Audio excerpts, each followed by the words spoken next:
அன்பு மாணவ செல்வங்களே, வணக்கம். எல்லாம் எப்படி இருக்கீங்க? நல்லா இருக்கீங்களா? இன்னைக்கு நாம் இந்த வீடியோவில் இங்கிலீஷ் கிராமர் தான் பார்க்க போகிறோம். போன வீடியோனுடைய தொடர்ச்சியாக தான் பார்க்க போகிறோம். சிம்பிள், காம்பவுண்ட் அண்டு காம்ப்ளெக்ஸ் இந்த சென்டென்ஸை எப்படி மாற்றுறது அப்படிங்கிறதான் பார்த்துட்டு வந்துட்டு இருக்கிறோம். ஏற்கனவே என்ன பண்ணியிருக்கோம் அப்படின்னா 3 மாடல் பார்த்துருக்குறோம். இது ஃபர்ஸ்ட் இந்த வீடியோ பார்க்குறீங்க அப்படின்னா நம்மளுடைய முன்னாடி போட்ட வீடியோக்களை நீங்கள் என்ன பண்ணுங்க அப்படின்னா போய் சிம்பிள், காம்பவுண்ட், காம்ப்ளெக்ஸ் முன்னாடி இருக்கக்கூடிய மாடலாக பார்த்துட்டு அப்புறமா இதை பாருங்கள். அப்போ தான் உங்களுக்கு ஈஸியாக புரியும். சரி, இப்போ இன்னைக்கு நம்ம புது மாடல் தான் பார்க்க போகிறோம். இது எல்லாத்துக்குமே யூஸாக இருக்கும். அதாவது என்ன அப்படின்னா டிஎன்பிசி எழுதுறீங்க, டெட் எழுதுறீங்க, ஸ்கூல் ஸ்டூடெண்ட், காலேஜ் ஸ்டூடெண்ட்ஸ் எல்லாத்துக்குமே என்ன அப்படின்னா ரொம்ப ரொம்ப யூஸ்ஃபுல்லாக இருக்கும். அதனால் என்ன பண்ணுங்க அப்படின்னா வீடியோ முழுசாக பாருங்க. சரி, இன்னைக்கு நாம் பார்க்கக்கூடிய மாடல் இன்ஸ்பைட் ஆஃப். என்ன அப்படின்னா இன்ஸ்பைட் ஆஃப். இது அப்படின்னா காம்பவுண்ட் சென்டென்ஸ்க்கு என்ன வரும் அப்படின்னா பட் அல்லது எட், இந்த ரெண்டு எது வேணாலும் பயன்படுத்தலாம். பட்னாலும் ஒன்று தான், எட் அப்படின்னாலும் ஒன்று தான். அதனால் என்ன பண்ணலாம் அப்படின்னா இந்த ரெண்டுல எது வேணாலும் நாம என்ன பண்ணலாம் அப்படின்னா பயன்படுத்தலாம். காம்ப்ளெக்ஸ் சென்டென்ஸ்ல ஆல்தோ, ஈவன் தோ, தோ இந்த மூணுல நீங்க எது வேணாலும் யூஸ் பண்ணிக்கலாம். அதுல எந்த பிரச்சனையும் கிடையாது. சரிங்களா? ஆல்தோ, ஈவன் தோ, தோ இதுக்கு மூணையும் நாம எது வேணாலும் நாம பயன்படுத்திக்கலாம். சரி, இந்த மாடலை பொறுத்த வரைக்கும் நாம சேஞ்ச் பண்ணும்போது சிம்பிள் சென்டென்ஸ்ல காம்பவுண்ட் ஆகவோ அல்லது காம்ப்ளெக்ஸ் ஆகவோ மாற்றும் போது இந்த அட்ஜெக்டிவ்ஸ் எப்படி சேஞ்ச் ஆகும் அப்படிங்கிறது ரொம்ப ரொம்ப முக்கியம். சரிங்களா? இது பாத்துங்க. ஹானஸ்டி அப்படின்னு வந்துச்சுன்னா என்னன்னு மாறும் அப்படின்னா ஹானஸ்ட். நல்லா ஞாபகம் வச்சுங்க. ஹானஸ்டி வந்துச்சு அப்படின்னா சிம்பிள் சென்டென்ஸ்ல காம்பவுண்டோ அல்லது காம்ப்ளெக்ஸா மாற்றும் போது என்னன்னு மாறும் அப்படின்னா ஆனஸ்ட். அடுத்தது பவர்ட்டி, புவர் அப்படின்னு மாறும். அதே மாதிரி ரிச்னஸ் அப்படிங்கிறது என்ன மாறும் அப்படின்னா ரிச் அப்படின்னு மாறும். அடுத்து சின்சியாரிட்டி அப்படிங்கிறது என்ன மாறும் அப்படின்னா சின்சியர். அடுத்து ஹார்ட் ஒர்க் என்ன மாறும் அப்படின்னா ஒர்க் ஹார்ட். அடுத்து டயர்ட்னஸ், டயர்ட். அடுத்து இல்னஸ் என்ன மாறும் அப்படின்னா இல் அப்படின்னு மாறும். இன்னொரு வேர்டு கூட இருக்கு, இன்டெலிஜென்ஸ் அப்படின்னு வரும். அது என்ன ஆகும் அப்படின்னா இன்டெலிஜென்ட் அப்படின்னு மாறும். இந்த மாதிரி இதை ஃபர்ஸ்ட் என்ன பண்ணுங்க அப்படின்னா நல்லா தெரிஞ்சுக்கணும்.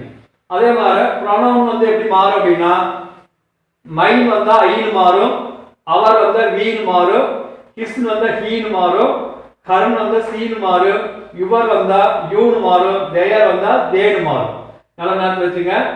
மைன் வந்துச்சுன்னா ஐன்னு மாறும், அடுத்து அவர் வீன்னு மாறும், ஹிஸ் அப்படின்னு ஹீன்னு மாறும், ஹர் அப்படின்னு சீன்னு மாறும், யுவர் யூன்னு வரும், தேயர் தே.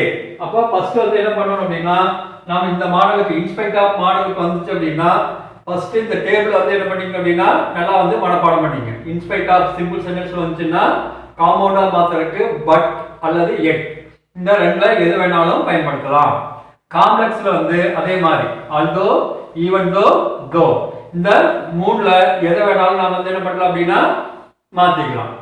சரி, இப்போ இதையும் நல்லா ஞாபகம் வச்சுங்க. இந்த அட்ஜெக்டிவ்ஸ் எப்படி மாறும், ப்ரொனவுன் எப்படி மாறும் அப்படிங்கறதையும் என்ன பண்ணுங்க அப்படின்னா ஃபர்ஸ்ட் நல்லா தரவா என்ன பண்ணீங்க அப்படின்னா மனப்பாடம் பண்ணீங்க. அடுத்து ஒரு example sentence in spite of his poverty he is happy அப்படின்னு கொடுத்திருக்கு. In spite of his poverty he is happy அப்படின்னு கொடுத்திருக்கு. இது எப்படி மாத்துறது? அப்ப நம்மளுக்கு இன்ஸ்பைட் ஆஃப் அப்படின்னு வந்திருக்கு. அப்ப இன்ஸ்பைட் ஆஃப் வந்துச்சுன்னா ஃபர்ஸ்ட் காம்ப்ளெக்ஸா மாத்தணும் அப்படின்னா இந்த மூணுல எதை வேணாலும் நம்ம பயன்படுத்தலாம். நான் எக்ஸாம்பிளா தோ அப்படிங்கறத யூஸ் பண்றேன். ஃபர்ஸ்ட் இன்ஸ்பைட் ஆஃப் வந்துச்சுன்னா அதுக்கு பதிலா எதை போடுறோம் அப்படின்னா தோ. அடுத்து சப்ஜெக்ட். சப்ஜெக்ட் என்ன அப்படின்னா நல்லா ஞாபகம் இங்க ஹிஸ் அப்படின்னு இருந்துச்சுன்னா ஏற்கனவே சொல்லியிருக்கேன் என்னென்ன மாறும் அப்படின்னா ஹி. அது மட்டும் இல்லாம இங்கேயும் பாத்துங்க சப்ஜெக்ட் என்ன இருக்குன்னா ஹி. ஒரு சில சமயத்துல என்ன பண்ணிருப்பாங்கன்னா நேம் கொடுத்திருப்பாங்க. இப்போ நேம் கொடுத்திருந்தாங்கன்னா ஃபர்ஸ்ட் என்ன பண்ணீங்க அப்படின்னா நேம் கூட எழுதிக்கலாம். சரியா? ஃபர்ஸ்ட் நேம் தான் எழுதணும். இங்க நேம் கொடுத்திருந்தாங்க அப்படின்னா என்ன பண்ணுங்க அப்படின்னா தோக்கு அப்புறம் அந்த நேம் வந்து எழுதிடலாம், அல்லது ஹி சி ஐ இந்த மாதிரி வந்துச்சுன்னா அதை எழுதிக்கலாம். அப்போ தோ ஹி. அடுத்து வந்து நம்ம பார்க்க வேண்டியது வந்து என்ன அப்படின்னா வெர்பு. இங்க வெர்பு வந்து என்ன இருக்கு அப்படின்னா இஸ் பிரசன்ட் டென்ஸ்ல இருக்கு. அதனால இங்க வந்து நாம என்ன பண்றோம் அப்படின்னா அதே இஸ் அப்படிங்கறத பிரசன்ட் டென்ஸ்க்கு வந்து பயன்படுத்தணும். அப்போ தோ ஹி இஸ் பவர்ட்டி. இந்த பவர்ட்டி அப்படின்னு வந்துச்சுன்னா என்ன மாறும்னு சொல்லியிருக்கு அப்படின்னா புவர். அப்போ இந்த பவர்ட்டிக்கு பதிலா என்னன்னு போட்டுருங்க அப்படின்னா புவர். அடுத்து வந்து மீதி இருக்கு அப்படி எழுதுங்க, he is happy. அவ்வளவுதான். இது வந்து என்னவா மாறியாச்சு அப்படின்னா காம்ப்ளெக்ஸ் சென்டென்ஸா வந்து மாறியாச்சு. சரிங்களா? ஃபர்ஸ்ட் நல்லா ஞாபகம், 3 ஸ்டெப் தான், அதே 3 ஸ்டெப் தான் நல்லா ஞாபகம். இன்ஸ்பைட் ஆஃப் அதுக்கு பதிலா ஃபர்ஸ்ட் வந்து என்ன பண்றோம் அப்படின்னா தோ. அடுத்து ரெண்டாவது ஸ்டெப் வந்து அப்படின்னா ரெண்டாவது ஸ்டெப் வந்து என்ன அப்படின்னா சப்ஜெக்ட். சப்ஜெக்ட் வந்து இங்க ஹிஸ் வந்தா ஹீன்னு போடலாம். அதுக்கு முன்னாடி இங்க பாத்துங்க, இங்க ஹிஸ் ஹர் வந்துச்சு அப்படின்னா இங்க ஏதாவது பேர் கொடுத்துருக்காங்கன்னு பாருங்க. நேம் கொடுத்துருக்காங்கன்னா இந்த நேமை வந்து எழுதிக்கணும். அடுத்து வந்து வெர்பு. இங்க ஈஸ் அப்படின்னு இருக்குது, அப்போ பிரசன்ட் டென்ஸ்ல தான் நாம போடணும். அதனால வந்து என்ன பண்றோம் அப்படின்னா மூணாவது ஸ்டெப் வந்து ஈஸ். இதுல ஒரு ஸ்டெப் எக்ஸ்ட்ரா வந்து என்ன அப்படின்னா நம்மளுக்கு வந்து இந்த மாதிரி அட்ஜெக்டிவ்ஸ்ல வந்து கொடுத்துருப்பாங்க, அதை வந்து கரெக்டா வந்து மாத்திருக்கு. அப்போ பவர்ட்டின்னு வந்துச்சுன்னா புவர்னு மாத்தணும். இந்த 4 ஸ்டெப் வந்து நீங்க செஞ்சுட்டு மீதி இருக்கிறத அப்படியே எழுத வேண்டியதுதான். இப்போ மீதி என்ன இருக்கு அப்படின்னா he is happy. அவ்வளவுதான். இது வந்து என்னவா மாறியாச்சு அப்படின்னா காம்ப்ளெக்ஸா வந்து மாறியாச்சு. அடுத்து வந்து காம்பவுண்டா வந்து எப்படி மாத்துறது? இது ரொம்ப ரொம்ப சிம்பிள். எதை மட்டும் நீக்கிட்டு தோ மட்டும் நீக்கிட்டோம். எப்போ வந்து காம்பவுண்ட் சென்டென்ஸ் அப்படின்னா சப்ஜெக்ட்ல இருந்து ஆரம்பிக்கணும். அப்ப he is poor. அடுத்து மறுபடியும் சப்ஜெக்ட் வந்துருச்சு. அப்ப என்ன பண்ணுவாங்கன்னா இடையில கன்ஜெக்ஷன் வந்து பயன்படுத்தணும். பட் எட் இந்த ரெண்டு கன்ஜெக்ஷன்ல எது வேணாலும் நம்ம பயன்படுத்திக்கலாம். அப்போ நான் வந்து பட் அப்படிங்கறது வந்து யூஸ் பண்ணுவேன். அப்போ he is poor but he is happy. இது வந்து என்ன சென்டென்ஸ் அப்படின்னா காம்பவுண்ட் சென்டென்ஸ். எப்பவுமே வந்து காம்ப்ளெக்ஸ்ல இருந்து காம்பவுண்டா மாத்துறது வந்து ரொம்ப ரொம்ப ஈஸி. அப்போ he is poor but he is happy. அவ்வளவுதான் இது. அப்போ நாம எக்ஸாம்பிள் வந்து நல்லா ஞாபகம், in spite of his poverty he is happy அப்படின்னு கொடுத்தாங்கன்னா காம்ப்ளெக்ஸா எப்படி மாத்தணும்னா though he is poor he is happy. அதே காம்பவுண்டா மாத்தணும்னா இந்த though மட்டும் எடுத்துருங்க. he is poor எதை சேர்த்தணும் அப்படின்னா மறக்காம கன்ஜெக்ஷன் வேர்ட் வந்து சேர்த்தணும். but he is happy. அவ்வளவுதான் இது. அடுத்த சென்டென்ஸ் பார்க்கலாம். இங்க வந்து பாத்தீங்கன்னா in spite of his hard work he could not pass அப்படி வந்து கொடுத்திருக்கு. in spite of his hard work he could not pass. இது வந்து சிம்பிள் சென்டென்ஸ். ஏன்னா in spite of வந்திருக்கு, அதனால சிம்பிள் சென்டென்ஸ். இத ஃபர்ஸ்ட் வந்து எப்படி காம்ப்ளெக்ஸா வந்து மாத்தணும்னு பார்க்கலாம். அந்த ஸ்டெப் வந்து ஞாபகம் வச்சுங்க. in spite of வந்தா இந்த மூணுல எது வேணாலும் யூஸ் பண்ணலாம். நான் எக்ஸாம்பிளுக்கு வந்து even though. அடுத்து வந்து என்னது சப்ஜெக்ட். இங்க his வந்திருக்கா, அப்ப his இங்கேயும் பாருங்க. அப்போ his வந்ததுன்னா சப்ஜெக்ட் வந்து என்னன்னு வரும் அப்படின்னா he. அடுத்து கவனிக்க வேண்டியது டென்ஸ். என்ன டென்ஸ்ல இருக்குன்னு பாருங்க. இப்போ இங்க வந்து could not, அப்போ past tenseல இருக்கு. அப்ப நாம இங்க வந்து என்ன பண்ணணும் அப்படின்னா past tense வந்து போடணும்.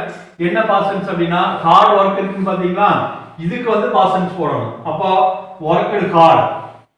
ஏன்னா இது வந்து past tense ஆ மாத்த முடியும், அதனால worked hard. worked hard.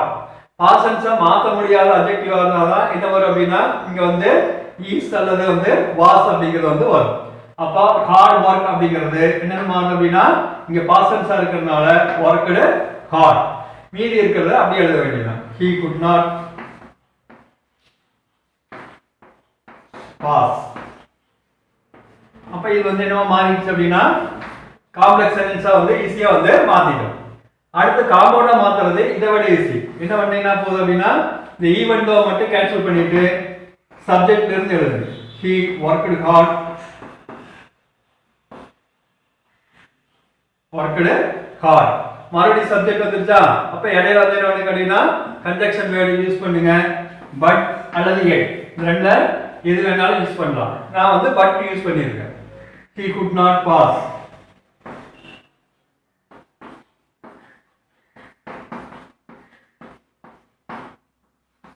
அப்போ இது வந்து என்னவா மாத்தியாச்சு அப்படின்னா காம்பவுண்ட் சென்டென்ஸா மாத்தியாச்சு.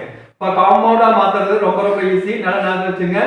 காம்ப்ளெக்ஸ்ல இருந்து காம்பவுண்டா மாத்துறதுக்கு இந்த ஈவன் தோ மட்டும் எடுத்துட்டு என்ன பண்ணீங்கன்னா போதும் அப்படின்னா இந்த இடையில இந்த கன்ஜக்ஷன் வேர்ட் பட் மட்டும் சேர்த்துட்டீங்கன்னா போதும். என்னவா மாறிடும் அப்படின்னா காம்பவுண்டா வந்து மாறும். சரி, அடுத்து வந்து மூணாவது சென்டென்ஸ் பாருங்க. தோ she is good, she is jealous அப்படின்னு வந்து கொடுத்துருக்கு. அப்ப இது வந்து தோ அப்படின்னு வந்ததுனால இது வந்து என்ன சென்டென்ஸ் அப்படின்னா காம்ப்ளெக்ஸ் சென்டென்ஸ். தோன்னு வந்ததுனால இது வந்து என்ன சென்டென்ஸ் அப்படின்னா காம்ப்ளெக்ஸ் சென்டென்ஸ். சரி, இதை வந்து எப்படி வந்து காம்பவுண்டாகவும் சிம்பிளாகவும் மாத்துறது அப்படிங்கறது வந்து பார்ப்போம். இப்போ நல்லா ஞாபகம் வச்சுங்க. ஃபர்ஸ்ட் காம்பவுண்டா மாத்திரலாம். அதுக்கு வந்து என்ன பண்ண போகுது அப்படின்னா இந்த தோங்கிறத வந்து கேன்சல் பண்ணிட்டு சப்ஜெக்ட்ல இருந்து எழுதுங்க. அப்போ she is good. அடுத்து வந்து நம்ம என்ன சேர்த்தோம் அப்படின்னா கன்ஜக்ஷன் வேர்ட். கன்ஜக்ஷன் வேர்ட் வந்து பட் yet இந்த ரெண்டும் எது வேணாலும் யூஸ் பண்ணிக்கலாம். அப்போ நான் வந்து பட் யூஸ் பண்றேன். she is good but மீதி என்ன இருக்கு? she is jealous.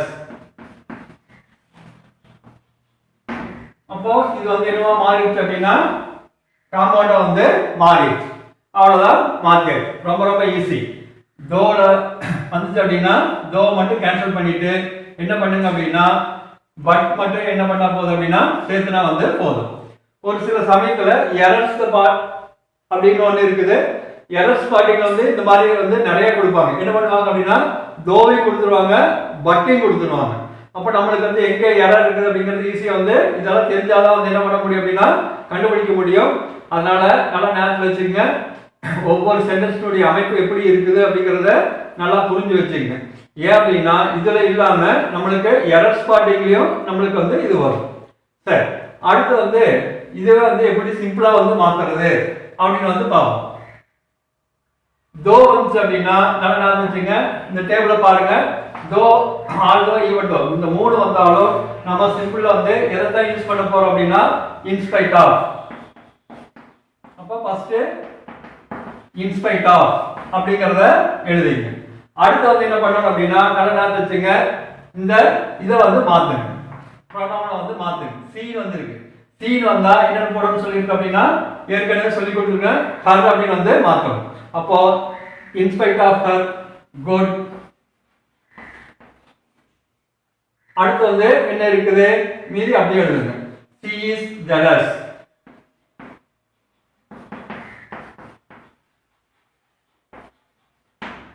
அவ்வளவுதான். இது வந்து என்னவா மாத்தியாச்சு அப்படின்னா சிம்பிள் சென்டென்ஸா வந்து மாத்தியாச்சு. அப்போ நல்லா ஞாபகம் வச்சுங்க. இந்த மாதிரி தான் வந்து என்ன பண்ண தெரியும் அப்படின்னா மாத்த தெரியும். சரி, அடுத்து வந்து though he was ill health he attended the meeting இப்படி வந்து கொடுத்திருக்கு. அப்ப வந்து நாம என்ன பண்ண போகுது அப்படின்னா நல்லா ஞாபகம் வச்சுங்க. காம்பவுண்டா மாத்துறதுக்கு எதை மட்டும் நீக்கிட்டோம்? தோ மட்டும் நீக்கிட்டு சப்ஜெக்ட்ல இருந்து எழுதுங்க. அப்ப சப்ஜெக்ட் வந்து என்ன இருக்கு அப்படின்னா he was ill health. அடுத்து வந்து மறுபடியும் he அப்படிங்கிற சப்ஜெக்ட் வந்துருச்சு. அதனால இடையில வந்து என்ன சேர்த்தோம்னா கன்ஜக்ஷன். அப்ப பட் மீதி அப்படியே எழுதுங்க. he attend the meeting. இவ்வளவுதான். என்னவா மாத்தியாச்சு அப்படின்னா காம்பவுண்டா வந்து மாத்தியாச்சு. நம்மளுக்கு கொடுத்திருக்கிறது வந்து காம்ப்ளெக்ஸ் சென்டென்ஸ். இது வந்து என்னவா மாத்தியாச்சு அப்படின்னா காம்பவுண்டா மாத்தியாச்சு. அடுத்தது சிம்பிளா எப்படி மாத்துறது? சிம்பிள் சென்டென்ஸா எப்படி மாத்தணும் அப்படின்னா தோ வந்தா ஃபர்ஸ்ட் இன்ஸ்பைட் ஆஃப். அடுத்து வந்து சப்ஜெக்ட். இங்க வந்து மாத்தி சப்ஜெக்ட மாத்தி he வந்திருக்கு. his அப்படின்னு போடுங்க. he வந்து his. அப்போ in spite of his ill health.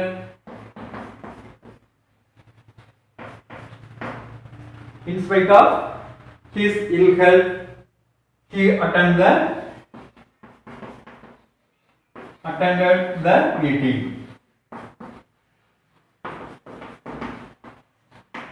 இது வந்து சிம்பிள் சென்டென்ஸா வந்து என்ன பண்ணிட்டோம் அப்படின்னா நாம வந்து சேஞ்ச் பண்ணிட்டோம். அடுத்து வந்து பாத்தீங்கன்னா காம்பவுண்ட் சென்டென்ஸ்ல கொடுத்தாங்கன்னா எப்படி காம்ப்ளெக்ஸா மாத்துறது, எப்படி சிம்பிள் சென்டென்ஸை வந்து மாத்துறது அப்படிங்கறத வந்து இப்ப பார்க்கலாம். சரி, இப்போ எக்ஸாம்பிள் வந்து Sarida is poor but she is happy. Sarida is poor but she is happy. இது வந்து என்ன அப்படின்னா இந்த பட்டன் வந்ததனால இது வந்து என்ன சென்டென்ஸ் அப்படின்னா காம்பவுண்ட் சென்டென்ஸ். சரி, இதை வந்து எப்படி வந்து காம்ப்ளெக்ஸா வந்து மாத்துறது, இது ரொம்ப ஈஸி தான். அப்ப இந்த பட் வந்துச்சு அப்படின்னா காம்ப்ளெக்ஸா மாத்துறதுக்கு இந்த மூணு வேர்ல எதை வேணாலும் நம்ம யூஸ் பண்ணலாம். அப்ப நான் வந்து தோங்கிறது யூஸ் பண்றேன். தோ இங்க என்ன இருக்கு அப்படின்னா மீதி அப்படியே எழுத வேண்டியதான். Sarida is poor, she is happy. அப்ப இது வந்து என்னவா மாறிடுச்சு அப்படின்னா காம்ப்ளெக்ஸா வந்து மாறிடுச்சு. சரிங்களா? என்ன பண்ண போகுதுன்னா இந்த பட் மட்டும் எடுத்துட்டு முன்னாடி என்ன சேர்த்துனா போகுது அப்படின்னா தோ அப்படிங்கிறது மட்டும் சேர்த்துனா போதும். சரி, அடுத்து வந்து நம்ம சிம்பிளா மாத்துறது எப்படிங்கறத நீங்க நல்லா கவனிக்கணும். எப்படி பாருங்க. இப்ப பட்னு வந்ததுன்னா சிம்பிளா மாத்துறதுக்கு என்ன வேர்ட் யூஸ் பண்ணணும் அப்படின்னா இன்ஸ்பைட் ஆஃப். அடுத்து வந்து நல்லா ஞாபகம் வச்சுங்க, சரிதா இங்க வந்து சி வந்திருக்கு, அதனால வந்து நம்ம என்ன பண்ணணும் அப்படின்னா ஹர். அப்போ இன்ஸ்பைட் ஆஃப் ஹர். புவர் வந்ததுன்னா என்ன மாத்தணும் சொல்லிருக்கு அப்படின்னா poverty. In spite of her poverty. அடுத்து வந்து சி, அப்ப இங்க நேம் கொடுத்ததுனால சிக்கு பதிலா அந்த நேம் எழுதிங்க, சரிதா. நான் ஞாபகம் இங்க சீன் வந்திருக்கு, இங்க நேம் கொடுத்ததுனால இந்த சீங்கிற இடத்துல நேம் வந்து யூஸ் பண்ணிங்க. Saritha is happy. இது வந்து சிம்பிள் சென்டென்ஸ், அவ்வளவுதான். In spite of her poverty, Saritha is happy. இவ்வளவுதான் முடிஞ்சது. அடுத்து இதே மெத்தட்ல இன்னொன்னு பார்க்கலாம், கவனிங்க. Mani is rich but he is not happy. அப்ப பட் வந்திருக்கு, பட் வந்ததுன்னா இது என்ன சென்டென்ஸ் அப்படின்னா காம்பவுண்ட் சென்டென்ஸ். அப்ப காம்ப்ளெக்ஸா மாத்திரக்கு என்ன சொன்ன அப்படின்னா இந்த பட்டை மட்டும் கேன்சல் பண்ணிட்டு முன்னாடி இந்த மூணுல எது வேணாலும் யூஸ் பண்ணுங்க. இப்போ ஆல்தோ நல்லா வச்சுங்க, ஆல்தோ பட்டை மட்டும் கேன்சல் பண்ணிட்டு மற்றதெல்லாம் அப்படியே எழுதுங்க, காம்ப்ளெக்ஸா மாத்துறேன். Mani is rich, he is not happy. அப்போ இது வந்து என்ன மாறிடுச்சு அப்படின்னா காம்ப்ளெக்ஸ் சென்டென்ஸா வந்து நம்ம மாத்திட்டோம். சரி, இதை விட ரொம்ப ரொம்ப முக்கியமானது வந்து என்ன அப்படின்னா சிம்பிளா மாத்துறதா ரொம்ப முக்கியம். நல்லா கவனிங்க. சிம்பிளா எப்படி மாத்துறது அப்படின்னா பட் வந்ததுன்னா ஃபர்ஸ்ட் வந்து என்ன பண்ணிக்கணும் அப்படின்னா இன்ஸ்பைட் ஆஃப். அடுத்து வந்து மணி, அது மட்டும் இல்லாம இங்க ஹீ வந்திருக்கு, அதனால என்ன சேர்த்துங்க அப்படின்னா ஹர். ஹீ வந்தா என்னன்னு மாத்தோம்னா ஹர். அடுத்து வந்து என்ன இருக்கு அப்படின்னா ரிச் இருக்கு, அதை வந்து என்ன மாத்திக்கலாம் அப்படின்னா ரிச்னஸ். ஏற்கனவே எழுதி போட்டிருக்கிறேன், நல்லா ஞாபகம். In spite of her richness. அடுத்து வந்து நம்ம பட் எடுத்தோம், இங்க ஹீ வந்து அப்படின்னா யாரை குறிக்கும் அப்படின்னா மணியை குறிக்கும், அதனால வந்து என்ன பண்ணுங்க அப்படின்னா சாரி இங்க மணி அப்படிங்கிறது என்ன கொடுத்துருக்காங்க அப்படின்னா ஹீன்னு கொடுத்துருக்காங்க, அதனால வந்து என்ன பண்ணுங்க அப்படின்னா ஹிஸ் அப்படின்னு வந்து போடுங்க. நல்லா ஞாபகம் வச்சுங்க. இங்க ஹீ வந்துச்சு அப்படின்னா என்னன்னு போடணும் அப்படின்னா இன்ஸ்பைட் ஆஃப் ஹிஸ். இங்க வந்து என்ன இருந்தா சி இருந்தா தான் இங்க வந்து என்ன வரும் அப்படின்னா ஹர் அப்படிங்கிறது வரும். நல்லா கவனிச்சுங்க. In spite of his richness. அப்ப இங்க ஹீக்கு பதிலா யார் இருக்காங்க அப்படின்னா மணி, அதனால என்ன பண்ற அப்படின்னா மணி இஸ் நாட் ஹாப்பி. அவ்வளவுதான். என்னவா மாத்தியாச்சு அப்படின்னா சிம்பிள் சென்டென்ஸா வந்து மாத்தியாச்சு. In spite of his richness, Mani is not happy. அப்போ நாம எந்த சென்டென்ஸ்ல கொடுத்தாலும் சரி, சிம்பிள்ல கொடுத்தாலும் காம்பவுண்ட் காம்ப்ளெக்ஸா மாத்தலாம், அல்லது காம்ப்ளெக்ஸ்ல கொடுத்தாலும் சிம்பிளாவும் காம்பவுண்டாவும் மாத்தலாம், அல்லது காம்பவுண்ட்ல கொடுத்திருந்தாங்கன்னா சிம்பிளாவும் காம்ப்ளெக்ஸாவும் மாத்தலாம். எப்படி வேணாலும் கொடுத்தாங்கனாலும் நம்ம இந்த டேபிளை வச்சுட்டு நம்ம சொன்னதை வந்து என்ன சேஞ்ச் ஆகும் அப்படிங்கறத வச்சுட்டு நீங்க வந்து என்ன பண்ணிடலாம் அப்படின்னா ஈஸியா வந்து மாத்திடலாம். இந்த வீடியோ உங்களுக்கு வந்து பிடிச்சிருந்தது அப்படின்னா லைக் பண்ணுங்க, உங்க நண்பர்களுக்கு ஷேர் பண்ணுங்க, மறக்காம வந்து சப்ஸ்கிரைப் பண்ணாம இருக்கக்கூடிய மாணவர்கள் வந்து சப்ஸ்கிரைப் பண்ணிருங்க. அடுத்த வீடியோவில் உங்களை சந்திக்கிறேன். அதுவரை உங்களிடமிருந்து விடைபெறுவது என் சிவகுமார். நன்றி, வணக்கம்.